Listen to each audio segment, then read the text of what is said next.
परम प्यारे राम, परम पूज्य गुरुजन, परम दिव्य आत्माएं और आप सबकी मंगल आशीष लिए परमेश्वर कारण कृपा करके अपने श्री चरणों में लेकर आए हैं। उनका बारंबार धन्यवाद, अनंत अनंत बार धन्यवाद, अनंत बार धन्यवाद। गुरुजनों की अकारण कृपा से वे मन के रूपांतरण में लेके आते हैं। उनका बहुत बहुत धन्यवाद, बहुत ही बहुत धन्यवाद, अनंत धन्यवाद, अनंत धन्यवाद। बहुत प्यारा दिन रहा और अनंत बहुत कृपा, गुरुजनों की अनंत कृपा बरसी।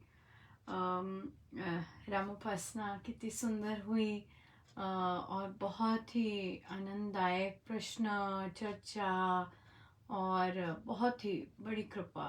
देखिए कितनी भारी कृपा है कि हम गुरुजनों की किस तरह से चर्चाएं करके, कितना सुंदर सत्संग लगता है। बहुत सुंदर, बहुत सुंदर रहा। सत्संग के बाद से स्वामी जी महाराज ने चिंतन मनन और इस तरह के, इसको सत्संग कहा है जहाँ सत्य का निरूपण हो, जहाँ संतों की शिक्षाओं की चर्चा हो, उससे सत्संग। तो एक साधिका जी ने कहा कि अनुपमा रामोपासना में बैठे हुए थे और कहते हैं कि कुछ देर बाद कोई संत आ रहे हैं, कोई गुरु आ रहे हैं, तो मेरा बहुत मन था कि मैं वहाँ जा सकूं, पर बहुत चीज़ें हैं जिसके कारण मैं जा नहीं पाऊँगी समय पर और हो नहीं पाएगा। तो मैं ज़ोर की हंसी और इस पर, और तो उनसे पूछा कि ये क्या हो रहा है जो आप बैठे हैं, ये कोई कुटी पार्टी थोड़ी ना हो रही है। यहाँ पे तो स्वामी जी पधारते हैं और उनकी चर्चा होती है, और हम जो अपनी गांठें खोलते हैं अपने हफ्ते भर की, ये सत्संग, ये तो इतना बड़ा सत्संग है जहाँ स्वामी जी महाराज स्वयं पधार कर उन चीज़ों को सॉल्व करते हैं और हमारी ग्रोथ करते हैं। और सबसे बड़ी बात, जहाँ आकर रूपांतरण हो, वह उससे बड़ा सत्संग क्या होगा। तो और उन्हें कहा कि आप अगर यहाँ बैठे हैं, देना तो स्वामी जी नहीं है, हम जहाँ मर्जी भागते जाएं, देना तो उन्होंने ही है। अगर उन्होंने निर्णय किया है कि वे आपको यहाँ बिठा के देना है तो देना है, बस सिंपल बात है। देने वाले तो स्वामी जी हैं ना, और तो कहीं से नहीं मिलने वाला। सो इसलिए जहाँ मैं बिठा के दें, जिस तरह के सत्संग, उनको पता है कि हमें किस तरह की सत्संग की नीड है। सिंपल बात है, उन्हें पता है। मेरे जैसों को हर तरह के सत्संग की नीड है हाँ, यहाँ सत्संग करके जो अगर धूल लगती है तो महाराज के श्री चरणों में जाके जब सत्संग होता है तो वहाँ पे वो धूल धोते हैं, धुलाई होती है, रोज की रोज धुलाई होती है। तो मेरे जैसों को तो हर तरह का सत्संग की ज़रूरत है, क्योंकि इतनी टेढ़ी दुम्बे हैं दुम दुम। सो इसलिए मेरे जैसों को तो उनके हर तरह के सत्संग की आवश्यकता है। और उनकी दया कितनी है, उनकी दया देखिए कि हर तरह का सत्संग फिर दिया, क्योंकि दवाई ऐसी चाहिए है ना, दवाई ऐसी चाहिए, मेडिसिन ऐसी चाहिए, इतनी सारी गोलियां होती हैं। तो हम जैसों को भी अलग अलग तरह के सत्संग की अलग अलग गोलियां, ताकि ताकि सुधार हो सके, राइट, सुधार हो सके। सो बहुत बहुत ही बहुत कृपा रही, बहुत कृपा रही, आनंदमय आनंद। अपनी गोद में खिलाते हैं बैठ के, अपनी गोद में खिलाते हैं बैठ के।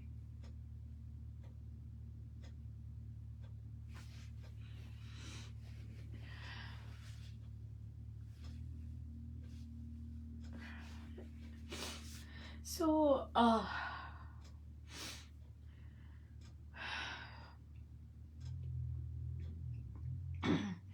कई बार साधक लाइव आते हैं और लाइव कई बार ऐसी पर्सनल चर्चाएं कर देते हैं और बाद में घबरा जाते हैं कि ओह मैंने ये सब क्या कर दिया।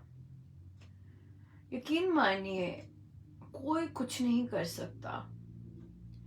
आपसे बुलवाना होता है वो इसलिए क्योंकि स्वामी जी महाराज बुलवाते हैं, अपने आप कोई नहीं बोलता। और ये चीज का एविडेंस बहुत साधक देंगे जो ऐसे लाइव आए हैं और उन्होंने चर्चाएं की हैं। चाहे गाने का भी है, चाहे गाने का भी है, चाहे रामायण जी में, सुंदरकांड जी में गायन का भी है, पुष्टि देंगे साधकगण कि तो ऐसा नहीं हो रहा था पर ऐसा हो गया और ऐसे हो गया। या वो सारा कुछ वही करते हैं। इसलिए क्या बुलवाना है, किससे क्या बुलवाना है, क्या जरूरत है, कितने लोगों को क्या जरूरत है, ये स्वामी जी निर्धारित करते हैं। पर हमारा डर जाना कि ओहो, और मैंने उनको हंस के कहा, मैंने कहा ये सब कोई सुनता नहीं है, आप चिंता मत करो, यूट्यूब पे है, पर इसका मतलब ये नहीं कि कोई सुनता है। वो तो यूट्यूब पे तो इसलिए लाया जाता है ताकि बाकी जो एक व्हाट्सएप पे और वो फेसबुक पे नहीं आके वो देख सके। तो उन्हें बोला आप निश्चिंत रहिए, कोई नहीं सुनता ये। और तो इसलिए आप घबराना नहीं है, स्वामी जी होते हैं वहाँ पे और गुरुजनों के ही इच्छा से ये सब होता है। हमें थोड़ा ना पता होता है कि, और हम वहाँ पे किसी की निंदा करने थोड़ा ना बैठे हैं, हम तो अपनी कृपाएं बताने बैठे। पर हाँ, कई बार परिवारजन हमारी पर्सनल कृपा को अपनी कृपा नहीं मानता, क्योंकि सबका अपना अपना होता है। पर चिंता कभी करनी नहीं चाहिए कि हमसे क्या बोला गया, क्या हो गया। नो, वो सब स्वामी जी महाराज कर रहे होते हैं। हमेशा हमेशा उनके अंतर, उनकी फील्ड में, उनके स्फीयर में रहकर ही ये सब हो रहा होता है। इसलिए निश्चिंत रहना चाहिए। महाराज ने बुलवाया, महाराज के श्री चरणों में, फिर वे सारा दायित्व लेते हैं प्रोटेक्ट करने का। प्रश्न आया कि एक साधिका जी, अपना कोई ऐसा फेज आ गया जहां मन कर पड़ा मर जाए, ये हो जाए, तो एटलीस्ट ये जो सारे प्रॉब्लम्स है, दुख हैं, ये तो दूर होंगे। तो मैंने कहा शायद कितनी बार बोलते भी हैं ऐसी चीज़ें टॉक में और पर्सनली भी। तो उन्होंने कहा शायद तब समय नहीं होगा, रजिस्टर नहीं हुआ। मर के कोई दुख नहीं दूर होता, केवल शरीर का जो दर्द होता है, किसी को रोग है और रोग सिर्फ दर्द, शरीर का दर्द दूर हो जाता है, बस दैट्स इट। जो मानसिक रोग है, जो टेंशन्स हैं, चिंताएं हैं, ये नहीं हो रहा, ये नहीं हो रहा, ये नहीं हुआ, ये नहीं हुआ, ये नहीं दूर होते। गलत फहमी में बिल्कुल नहीं रहना कि मर के हमारी सारी पीड़ाएं मुक्त हो जाएंगी।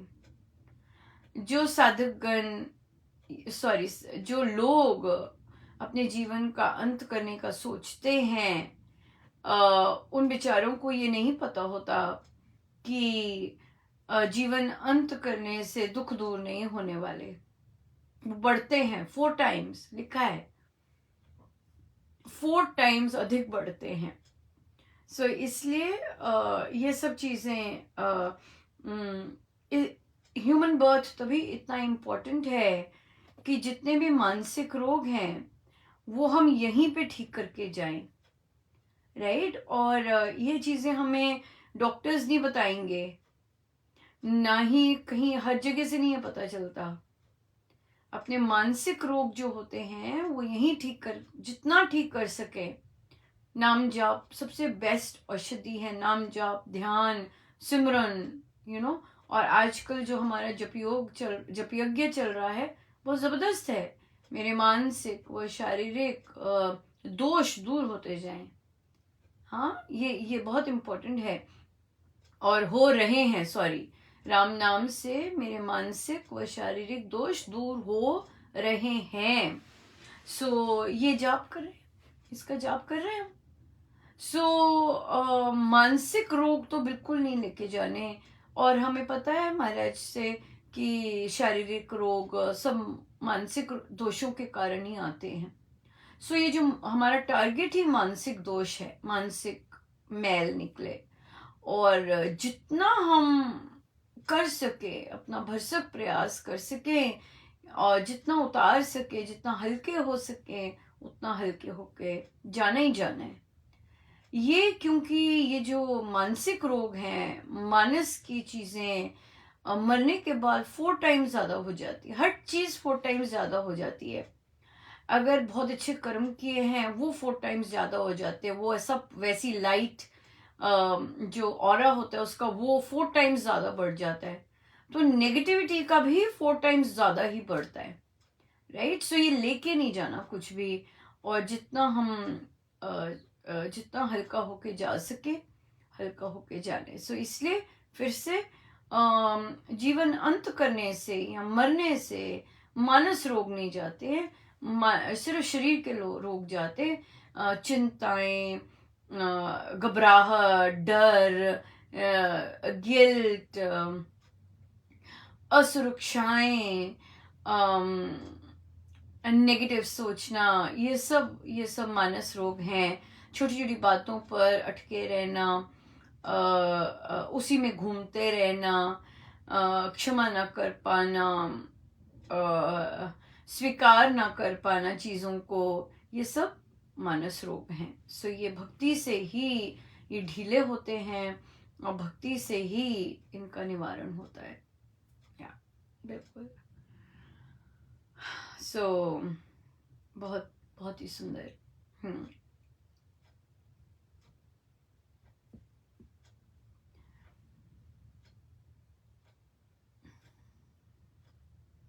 सो प्रश्न आया कि जब बच्चे कहना नहीं मानते, बार बार उनको कहना पड़ता है और वे कहना नहीं मानते, तो फिर क्या करें।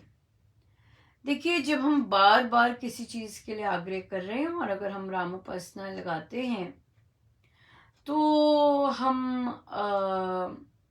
हम लोग स्वामी जी महाराज श्री का जो हाँ ना में दृढ़ता है वहां ढीले पड़ जाते हैं।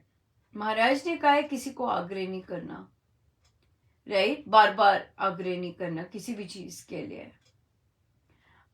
तो यहाँ पर हम कहते हैं कि पर बच्चे तो सुनते नहीं है, तुम बार बार बोलते हैं। हाँ, लगभग 100 बार हो जाता होगा, करो ये कर नहीं रहे, करो ये, राइट। और तो ये तो फिर महाराज की आज्ञा का उल्लंघन ही हो गया। और हम 100 बार क्यों बोलते हैं? मोह के कारण। अगर हमारी गुरु आज्ञा है कि एक बार बोलना है और बार बार अगर फिर भी आग्रह करते हैं, बच्चे हैं, बड़ों से भी हम आग्रह करते हैं, पति नाराज है, राइट, पति नाराज हैं, 100 बार आग्रह करेंगे, बार बार जाएंगे, बार बार मनाएंगे, नो, रोएंगे, ये करेंगे, वो करेंगे, अपना सारा ड्रेन आउट कर लेंगे, नो। हाँ, खाना नहीं खाते, ये नहीं करते, वो एक बार। तो चलिए वापस चलते हैं बच्चों पे। बच्चों को एक बार बोला, काउंट कर लीजिए। देखो, मैंने एक बार बोला है, अपना ये सफाई करना है वो कीजिएगा, अपना होमवर्क स्टार्ट कर लीजिएगा, राइट। फिर 5 मिनट बाद एक और बार, हेलो, ये दूसरी बार है, दैट्स इट, बंद कर लीजिए और काम करना है। 2 बार बोल लीजिए, 3 बार रिमाइंडर है, बस, उसके बाद खत्म। उसके बाद यही बच्चों को सिखाना है, ग्रिल करना है उनमें कि बेटा जो आप एक्शंस करोगे आपको उसी का कॉन्सिक्वेंस मिलेगा। मैं आपसे बहुत ज़्यादा अटैच्ड हूँ तो मैं आपको 1000 बार बोलती हूँ ताकि आपके गलत डिसीजंस ना हो जाएं, पर क्योंकि मैं बोलती हूँ इसलिए आप सीख नहीं रहे। आपने सीखा नहीं है कि आपको अपनी रिस्पॉन्सिबिलिटी करनी है।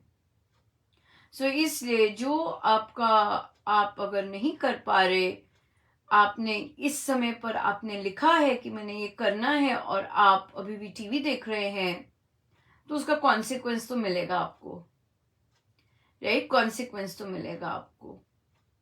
सो इसलिए आप इसे बंद कीजिए टीवी।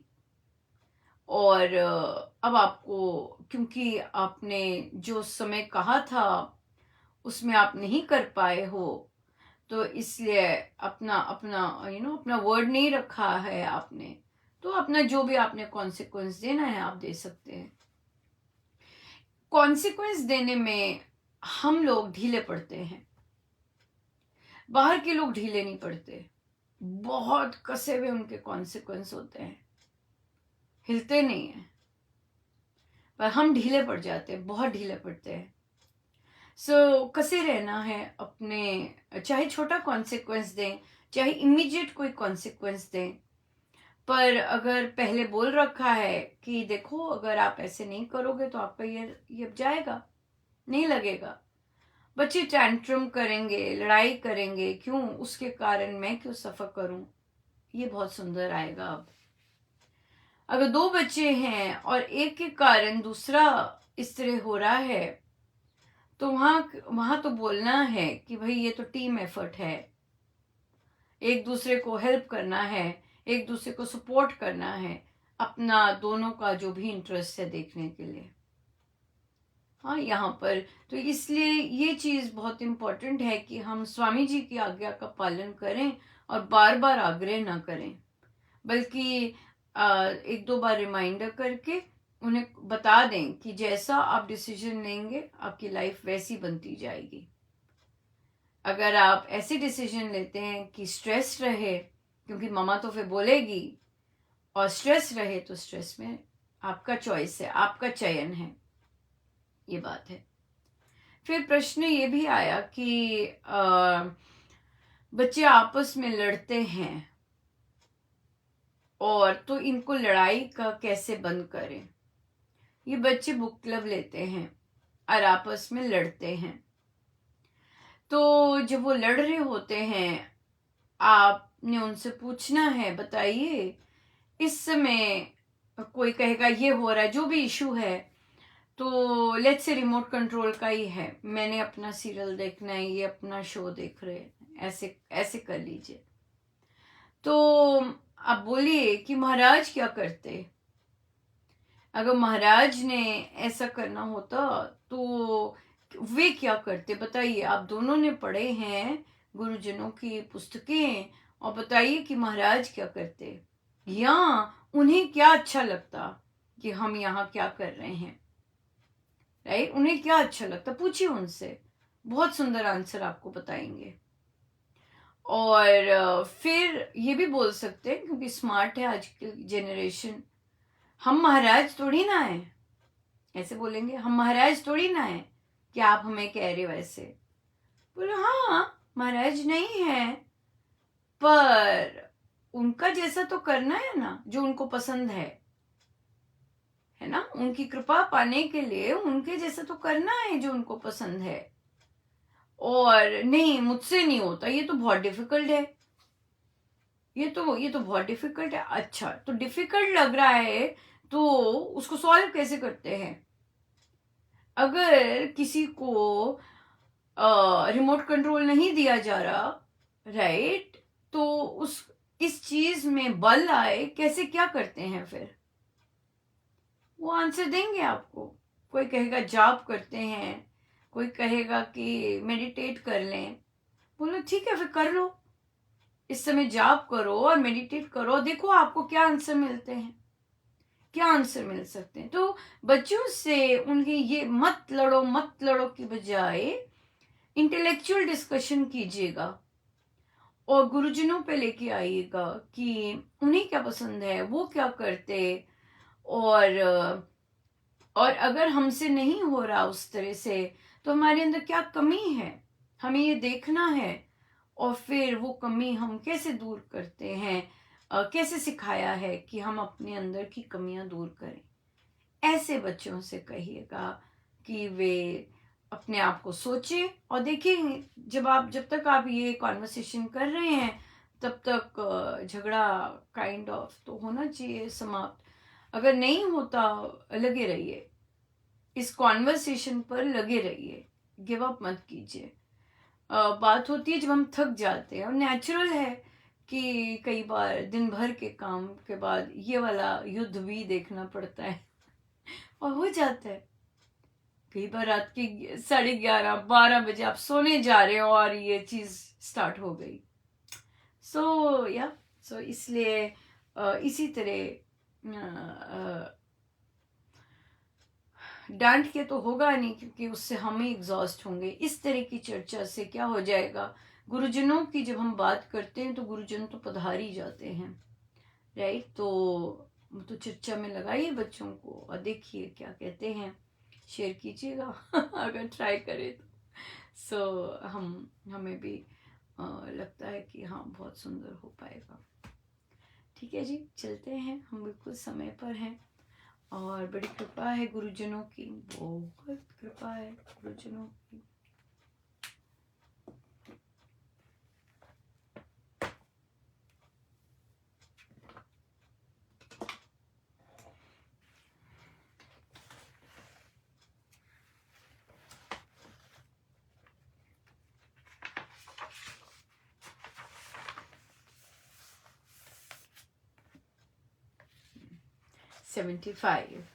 page 75।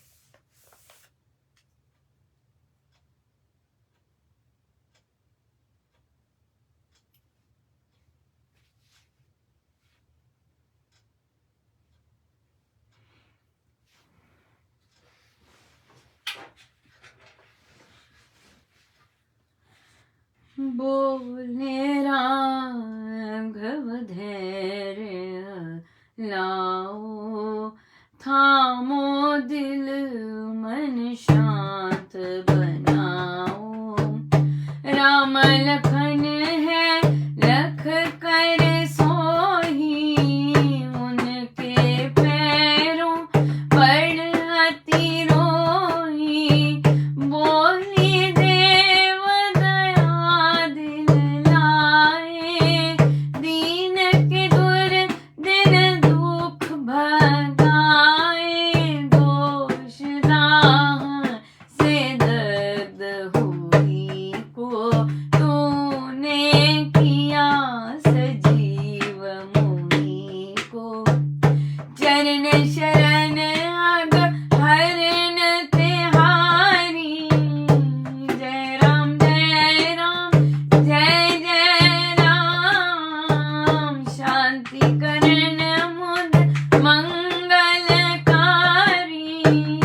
जय राम जय राम जय जय राम। ताप शाप नाशक सुख देना, जय राम जय राम जय जय राम। कर स्पर्श दुर्गुण हर लेना, जय राम जय राम जय जय राम। दुर्लभ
वर सोचो, किए अपने कर्म आलोचो। काजल कोठी में जावे से, कालक कहिए लगे ना कैसे। कीचड़ में जन कूदे जोही, रहे नहीं निर्लेप भी सोही। जग में जन्मा जो जन प्राणी, है अलिप्त यह जहाँ न जानी। प्राण प्रिया पत्नी अति प्यारी, तज नहीं धर्म ग्रहधारी। सती धर्म में सातिन मानी, प्रेम रता गुण खान बखानी। कर अवलंबन से जो व्याही, प्राण प्रण से तज न कदाही। द्रोह द्वेष दुर्गुण दुखदाई, पर निंदा निज मान बढ़ाई। तजिए क्रोध कर्म कट खोटे, वैर कपट छल खोटे मोटे। तजिए नहीं पत्नी सुत भाई, मात तात सन मित्र सखाई। जातिक हित स्वदेश भलाई, होना दुखिया दीन सहाय। तजे नहीं सद्धर्म कभी, मरण विपत्ति आए जभी। रोष दोष सब मन से छोड़ो,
भवभञ्जन हरे जय राम हरे जय राम हरे जय राम हरे जय राम हरे जय राम हरे।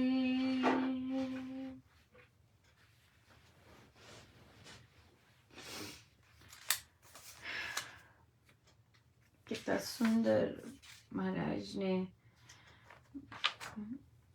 कितनी सुंदर कितना सुंदर, इतना विवेड, इतना विजुअल करते हैं। बहुत ही सुंदर, बहुत सुंदर।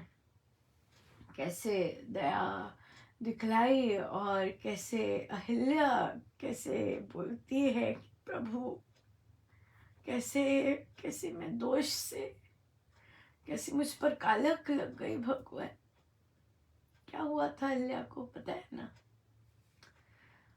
छल किया था इंद्र ने, पति का रूप धर के आ गए। बहुत बहुत मोहित था अहिल्या, बहुत सुंदर थी, बहुत मोहित था। देखिए हम लोगों के दुख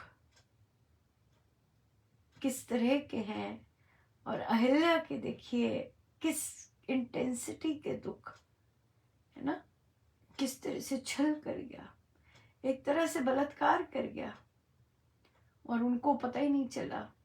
पर महाराज कहते, कहीं मेंशन किया कि उनके पति उस तरह से कामुक नहीं थे जिस तरह से काम वासना से लिप्त इंद्र ने कार्य किया।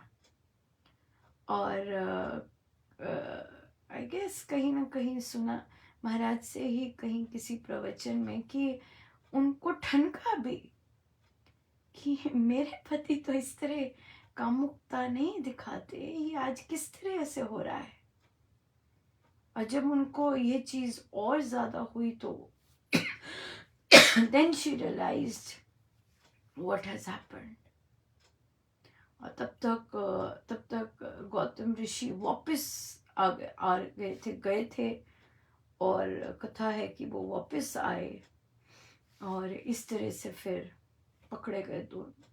पर वो उनका तो वो नहीं था, कैसे उनको दोष दाह से दग्ध हुई को, कैसे मुई मरी पड़ी थी, कैसे से जीव कर दिया आपने मुझे प्रभु। कहते आपकी चरण शरण में ही शांति है, मंगल है। कहते आपने मेरे सारे ताप शाप नष्ट कर दिए और सुख से भर दिया। मेरे को स्पर्श करके मुझे स्पर्श करके मेरे सारे दुर्गुण दोष, मुझे स्पर्श करके मेरे सारे दुर्गुण दोष ले लिए। फिर कहते हैं कि कितने दुर्लभ दर्शन है प्रभु, और मुझ जैसी को जो जग को तारने वाले हैं उनके दर्शन मुझे हो गए। फिर कहती उन्होंने ये नहीं कहा कि उन्होंने भरपूर माना कि मुझ पर अकारण कृपा हुई है। कहती अकारण और करुणा की आपने मुझ पर दया की, प्रभु करुणा से भर गए। कितना सुंदर स्वामी जी महाराज ने कल डिस्क्राइब किया था कि कैसे प्रभु हिल गए ये सब सुन, करुणा उनमें छलक आई इतनी जोर कि पति ने जिस पत्नी को त्याग दिया आपने कैसे उस पर अकारण कृपा कर दी। और तभी उन्हें पता चल गया कि प्रभु पधारे हैं कुटिया पर। तो महर्षि गौतम वायु वेगवत आके आए हैं और देखो कितना सुंदर प्रभु ने समझाते हैं पति को। ऋषि है, हमें यहाँ भूलना नहीं चाहिए, संसारी नहीं है ये। संसारी पुरुष को तो वो तो करेगा करेगा, है ना, पर एक ऋषि ने किया जिन्हें ज्ञान है, सब कुछ है, और कैसे प्रभु उन्हें समझा रहे हैं कि अपने कर्म को देखो जरा, आलोचो, हाँ, कि काजल कोठी में जाओ, ऐसे अगर काली कोठरी में जाएंगे तो किसको कालख नहीं लगेगी। तो जो कीचड़ में जन कूदे, ऐसे कैसे हो सकता है कि वो भी निर्लेप रहे। तो कैसे बात कर रहे कि इस जग में जो जन्मा है, कैसे हो सकता है कि वो इन सब चीजों से अलिप्त हो, कैसे हो सकता है संभव। जिसका जन्म ही हुआ है, जन्म को काली कोठरी और कैसे कीचड़, है ना, इस तरह तभी हमारे कर्म है, तभी तो जन्म हुआ है। तो जन्म हुआ है तो कैसे हो ही नहीं सकता कि ऐसी चीजें लिप्त ना हो। हाँ, पर यहाँ पर अपनी प्राण प्रिया पत्नी अति प्यारे तजे नहीं, जो धर्म, जो ग्रही है, गृहस्थ है, पत्नी को पहले तो प्राण प्रिया समझे। देखिए, पति, एक पुरुष दूसरे पुरुष को समझा रहे हैं, बहुत इंपॉर्टेंट है ये समझाया नहीं जाता कहीं भी। राम प्रभु पुरुष होकर एक दूसरे पुरुष को समझा रहे, ऋषि को समझा रहे, संसारी को भी नहीं, ऋषि को समझा रहे कि पत्नी को प्राण प्रिया मानो, राइट। और ये हमारी संस्कृति है, ये पत्नी को प्राण प्रिय मानो, और इसको तजते नहीं है। पर हमें ये देखना है कितने जन जिह्वा से, अपने एक्शन से अपनी पत्नी को ये मानते हैं, और कितनी माओं ने, कितने पिता ने, कितनी माताओं ने अपने पुत्रों को ये वाली शिक्षा दी है। That is the important thing. कितने फादर्स अपने बच्चों को, अपने सन को बोलते हैं कि पत्नी को प्राण प्रिय समझना है, उसको तजते नहीं है, उसके साथ ऊंची आवाज में बात नहीं करते हैं।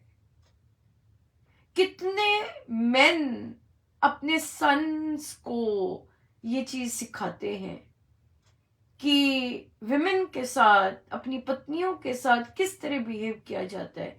देखिए प्रभु क्या कह रहे हैं कि प्राण प्रिय, अपने हृदय से भी, प्राणों से भी प्यारी है तुम्हारी पत्नी, उसको तजते नहीं है, नहीं तजा जाता। फिर वो कह रहे हैं कि सती धर्म में साथिन मानी है, वो साथी होती है, जीवन साथी होती है, और उसको प्रेम से रखा जाता है।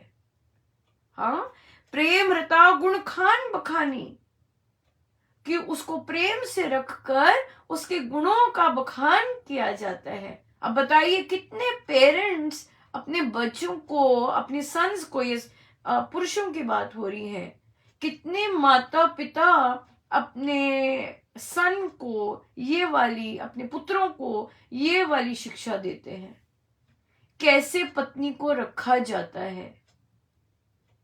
ये हमारी संस्कृति है, दिस इज आवर कल्चर। हम नहीं रखते, हम नहीं देते। अब देखिए द्रोह, अब क्या है, कर अवलंबन से जो व्याही, प्राणपण से तदे न काहे। जिसको ब्याह कर लाए हो, जिसके साथ विवाह किया है, उसको तजते नहीं है। प्रभु ने बताया है कैसे पत्नी को रखा जाता है, प्राण प्रिय मान के, प्रेम देकर, उसके गुणों का बखान करके ऐसे रखा जाता है पत्नी को, है ना। ऐसा रखेंगे तो वो भी फिर ऐसे क्यों नहीं, उसके भी पत्नी कैसे रहना चाहिए कितनी लंबी लंबी लिस्ट दी जाती है, बट पुत्र को पत्नी कैसे रखनी चाहिए ये भी देना बहुत इम्पोर्टेंट है। हाँ, अपने बेटों को बताना बहुत इम्पोर्टेंट है कि विमेन के साथ कैसे बिहेव करते हैं, अपनी वाइफ के साथ कैसे बिहेव करते हैं। ये पेरेंट्स की रिस्पॉन्सिबिलिटी होती है। जो पेरेंट्स फिर नहीं करते तो फिर हम जानते हैं उनके घर कैसे बने होते हैं, राइट। या त्यजिए क्रोध दोष द्रोह द्वेष दुर्गुण दुख खाई, पर निंदा निज मान बढ़ाई। त्यजिए क्रोध कर्म कटु खोते, वैर कपट छल छोटे मोटे। ये सब चीजों को प्रभु ने छोटे मोटे कहा।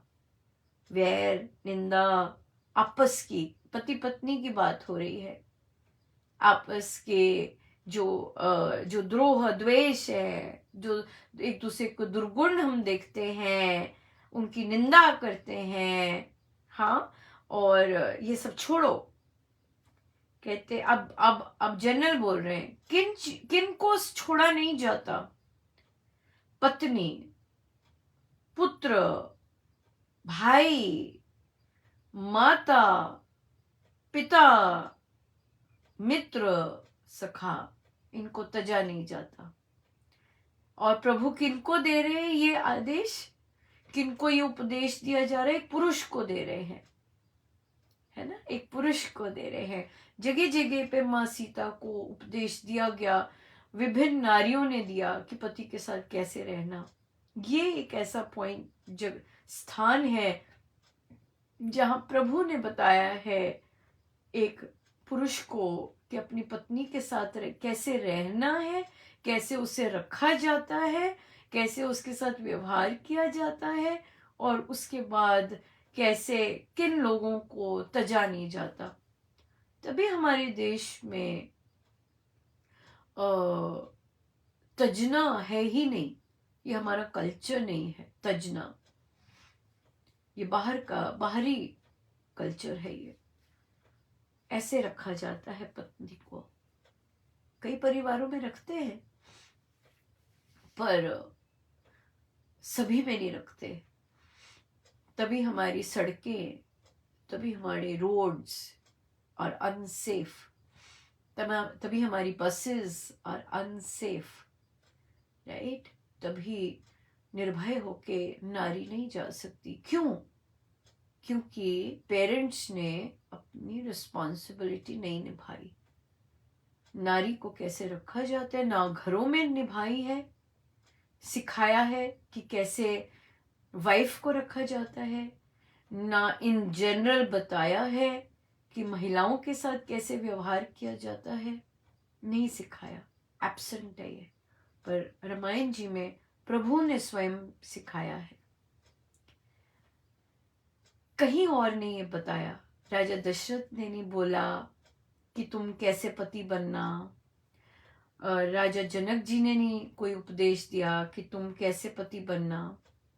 सिर्फ डोली के समय, विदाई के समय और रामायण जी में स्वयं प्रभु ने बताया कि कैसा पति बनना। कितनी बड़ी बात है ना कितनी बड़ी बात है, बहुत सुंदर।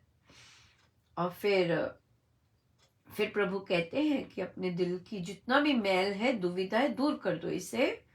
और शीर नीरवत, जैसे दूध में पानी मिक्स हो जाते तो अलग नहीं हो सकता, वैसे मिल जाओ। हाँ, और फिर वो प्रभु के चरण छुए उन्होंने, और कहते मैं सब अपने डाउट्स सब त्याग कर जो आपने वचन उच्चारे हैं मैं वह करूँगा। सो ऑब्वियसली इतना सुंदर काम किया है तो कीर्ति तो क्यों नहीं होगी है ना, कीर्ति क्यों नहीं होगी, बहुत सुंदर। और फिर आगे चलते हैं, अहिल्या को तार कर, अहिल्या को तार कर, बहुत सुंदर था, बहुत ही कृपा में। आइए हम सीधे होके बैठे, अपने प्रभु अपने गुरुजनों के श्री चरणों में बारंबार नमन, अनंत बार नमन।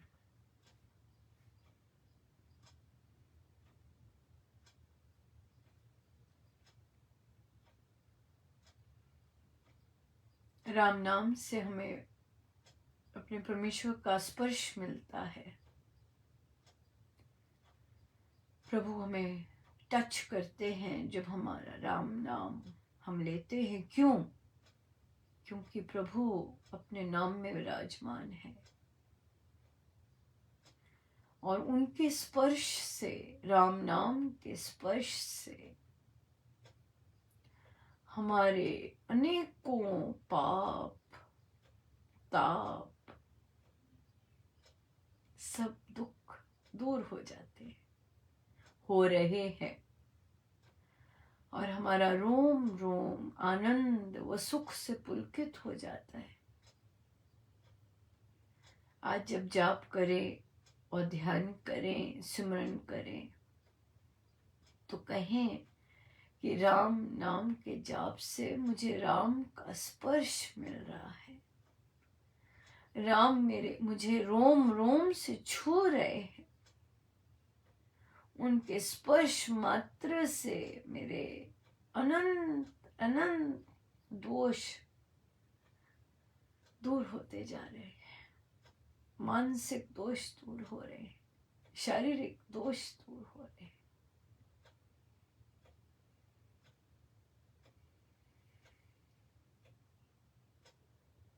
राम का स्पर्श